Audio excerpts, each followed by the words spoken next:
السلام عليكم صديقاتي، واش راكم؟ واش حوالكم؟ ان شاء الله تكونوا بخير. مرحبا بكم في الفيديو جديد، ان شاء الله تكونوا كامل لاباس. اليوم جبت لكم كل يعني من كل فن شويه، يعني جبت لكم شويه روتين، شويه تحفيز، شويه يعني ادخار. حبيت نشارك معاكم يوم من يومياتي. شوفوا البنات، هنا كنت خرجت قضيت، ما صورتش البنات، يعني رحت قضيت من الحانوت. لقيت يعني كنت حابة نصور لكم في الحانوت، بصح لقيت الغاشي ياسر، وليت ما حبيتش نصورك، تعرفوا باش ما نحكمش يعني العباد ولا ذاك. وليت كي وصلت للدار بديت نفرز في القضية تاعي. البنات كنت جبت من كل خير شوية، يعني الحمد لله، ربي يدومها نعمة ويحفظها من الزوال. كان عندي ما عنديش حتى حاجة في الدار البنات، يعني كل يوم نقول اليوم نخرج نقضي نخرج نقضي، تعرفوا مع الخدمة مع الخياطة ما قعدتش باش نخرج. واليوم يعني كتبت قلت والله نخرج نروح نقضي ونجي نصور مع خواتاتي.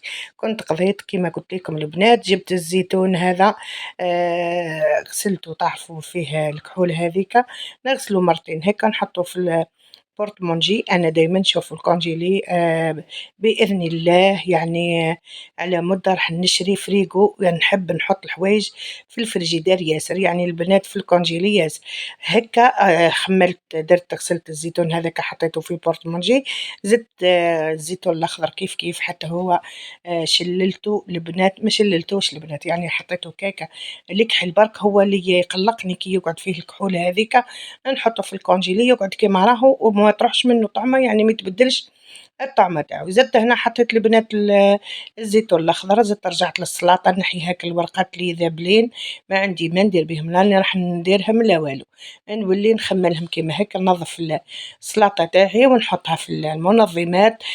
كنت الفريجيدير البنات كان يطبطب يطبطب فارغ نظيف، ما حبيتش نغسلو، خليته قلت خليه المرة الجاية ونغسلو، كي نزيد نقضي المرة الجاية إن شاء الله راح نغسلو. هنا نحيت كيما قلت لكم هذيك الورقات الذابلين كاملين نحيتهم، يعني وكنت خيرتهم، يعني سلطة، يعني ما جبتش حاجة ذابلة خلا. يعني الحانوت هذا اللي بحذايا، يعني تروحي تهزي واش تحبي انتيا، ما يقولكش يعني ما تهزيش هذيا ولا ما تخيريش، ولا تخيري واش حابة انتي تهزي. ثانيتك يعني والكونتيتي اللي بغيتيها، بغيتي يوزن لك 2 كعبات 3 كعبات 4 كعبات كيما تحبي انت. انا كيما قلت لكم كل حاجه جبت منها شوي شوي شوي، باش من بعد كي نعود نطيب يعني كل مره ندير حاجه، ماشي كيما يعني الزوج تاعي يروح يجيب لي في المثال 2 كيلو بطاطا 2 كيلو فلفل 2 كيلو طماطم ويجي مروح. لا بصح تعرفوا المراه كي تحب تشري تخير يعني الحوايج اللي بغات. هنا شوفوا الدبشة والكرافس والمعدنوس نحب نشريهم، البنات نشتيهم في الدار، نحبهم طول في الدار كاينين، رغم الزوج ولادي يكرهوهم ما يحبوش ياكلوهم في المرق والاخر، بصح انا نحب يعني ناكلهم، نشريهم يعني للبوراك للسفيرية يعني للشوربة، يعني طول يعني نخدموا به. هنا زدت جبت الفلفل، شوفوا الفلفل البنات، يعني كل حاجة جبت منها شوي شوي. كنت شريت الطماطم هذه البنات ومن بعد نلقى هكا في كاجوات فيهم طماطم مشي خامرة، يعني رحت قستها الصح لقيتها مشي خامر، يعني والله ما شاء الله. حكمت قلت له يعني بقداه وزنها لي كاملة، يعني اوكازيون والله ما لقيت نلقى خير منها. اوكازيون انا عام الاول درت الطماطم مصبرة، شوفوا البنات كليت عام كامل، والله عام كامل كي غلات الطماطم في الشتاء الناس يعني تشري بالكعبة بالزوز، انا كان عندي الفريجيدار يعني ما شاء الله فيه كمية كبيرة، يعني ما احتجتش خلاه يعني للطماطم. هنا شوفوا البنات كيما قلت لكم جبت كل حاجة منها شوي، جبت شوي سنارية، جبت شوية جريوات، شوية خيار للسلطة، يعني جبت جريوات وسنارية لاسوب. وقلت لكم شوفوا الكمية تاع كونتيتي كبيرة تاع، يعني ما وصلتها للدار لا انا وبنتي غير بالسيف. وهنا كنت زدت جبت البطاطا وجبت البطاطا والبصل والثوم بالطبع، وزدت جبت حبات عقار سكن نسحقها من البنات، ساعات نطيبوا حاجة نحب كيما قلت لكم كل حاجة جبت منها شوي شوي شوي، يعني والله ما شاء الله واحد القضية هايلة. زدت لقيت البنات العنب، لقيت قلت له انا غير اعطيني حبر ما ناكل برك. جبت البروكلو رشي فلور ولا البروكلو كيما كل واحد كيفاه، وجبت الكعبه هذه تاع البيضنجان. البيضنجان لقيته كامل خامل، يعني غير صلحت لي غير في الكعبه ذي وكاكاو ومقيوسه شوي بصح معليش. وليت قلت له اوزنها لي، جبتها. هذا هو القضيه اللي قضيتها البنات. تعرفوا الثوم ثانيتك لقيته مازال ما جابش عنده غير القديم، وليت هزيت السنات هذوما. قلت له اعطيني نديباني برك حتى تزيد تقعد يعني تسلع المره الجايه راح نجيب كميه ملاح غير الحبات هذوما. كان ثانيتك شريت الفقوسات هذوما، شريت 3 ب15,000. يعني ما شاء الله القضيه والله غير رخيصه يعني شويه بارابور للوقت اللي فات. الحمد لله. هذه هي القضيه تاعي تاع الاسبوع. والله البنات نقولك تحكم لي واحد 15 يوم اكثر من اسبوع عبالي، مع ساعات كل مره زي هنا. قلت لكم شريت العنب، كنت راح نشري ب10,000 برك البنات، وزاد خمل لي هو من عنده طيبين بصح ما همش خامرين البنات. ولد قالت لي بنتي نديرهم كونفيتير وجو ما شاء الله. حكمت بنتي كامل، حلت لهم كيما كتشوفوا، نحت لهم يعني نحت لهم هذم العروق كامل. خلت غير الكعبات غسلناهم مليح بمرتين وثلاثة وربعة حتى نضافوا مليح، ومن بعد دارت راح دير بهم كونفيتير. يعني والله العظيم وصيت الزوج تاعي قلت له روح ليه لقيت يزيد عنده كمية جيب لي كونتيتي كبيرة نخبيها نديرها للعولة. هذه هي البنات نحب ندير العولة، أنا نحب نخبي كي تعود هيك أوكازيو تاع خضرة ولا حاجة، نحب ندير حاجة كبيرة. شوفوا بعد ما نقيتهم كامل لحت ليهم هيك شويه ماء وحطيتهم يطيبوا. كي يطيبوا البنات نحو الرغوه هذيك الفوقانيه تاع يعودوا يتغالوا. شوفوا والله يعني هذه الكونتيتي ودارت لي كميه كبيره خلا. هذه هي الطماطم البنات اللي راح نديرها للعوله. دوك تشوفوا طريقتي كيفاه ندير طماطم باش نرحيها ونخبيها، يعني نميكسيها ونخبيها للشتاء. شوفوا راهي جديده خلا. شوفوا والله البنات حق زوز كاجاوات حسبهم لي ب40,000 فرات.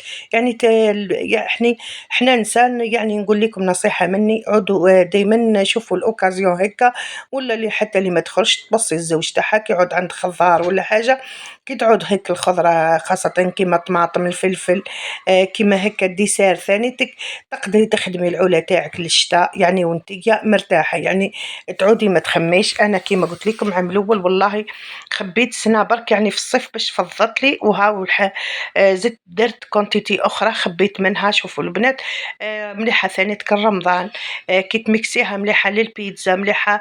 تعودي هكا مشغوله ولا خدامه ولا مريضه ولا تعبانه، تجبدي غير من الكونجيلي تطيبيها شويه بلا ديري لها يعني صوص طوماط وتخدمي بها البيتزا. شوفوا كعبات كاينين كعبات مش يعني كلها بصح كاين كعبات برك مضرورين يعني مش حاجه كبيره.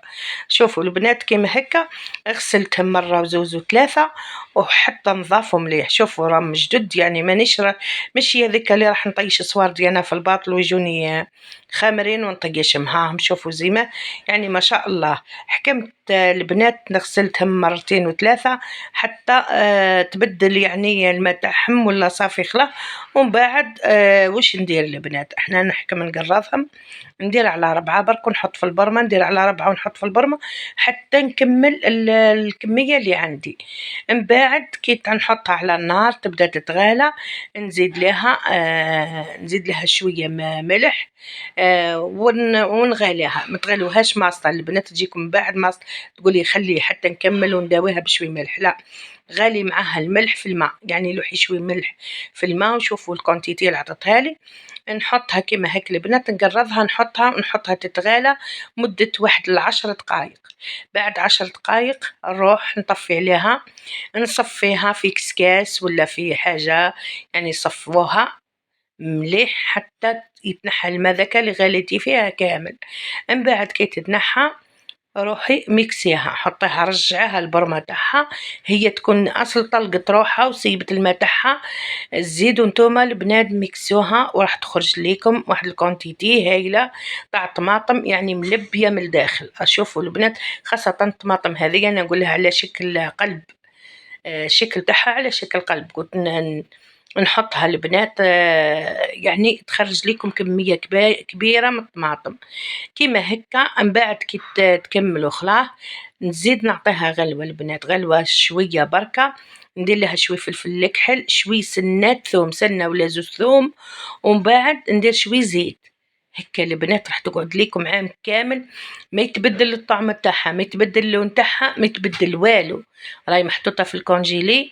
اللي عندها ليغوبل تحط في الليغوبل، اللي ما عندهاش ليغوبل تحط عادي يعني في بورتمونجي. انا كانوا ما عنديش ليغوبل البنات وما نخليش حتى نطلع وزيد تخمر الطماطم تاعي وتولي دير الريحه وكلش. لا انا كيما هكا البنات نحط الكميه تاع الملح هكا وندخلها ونحطها على النار نخليها حتى طيب.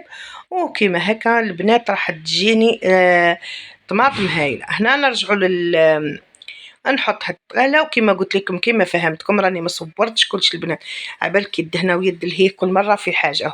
شوفوا هنا العنب زاد خثال تغالى. كي تغالى نحو هذيك الرغوه اللي يديرها العنب يديرها يعني نحوها كامله. ومن بعد نحطوا نديروا يعني عينك ميزانك الكميه اللي عندك انت ديري الدوبل تاعها سكر. هنا بعد البنات ما تغالى مليح وصفينا له هذيك الكشكشه تاع يعني ولا الرغوه هذيك اللي دارتها. نرجع نلوح له السكر يخثار مليح ومن بعد نخلوه يبرد ونميكسوه. راح يجي واحد يعني واحد الكونفيتير هاي البنات. وهنا راح نرجع معاكم الفيديو التحفيزي. حبيت نشارك معاكم الحصالة تاعي. شوفوا البنات راح نصيحة مني ليكم اللي حابة دير حاجة يعني ولا تعمر دارها ولا تشري حاجة في دارها ولا تجهز لبنتها ولا تجهز لروحها. نصيحة منك هذه الحصالة كما يقولوا سلكة الحاصلين يعني والله راح تسلكك.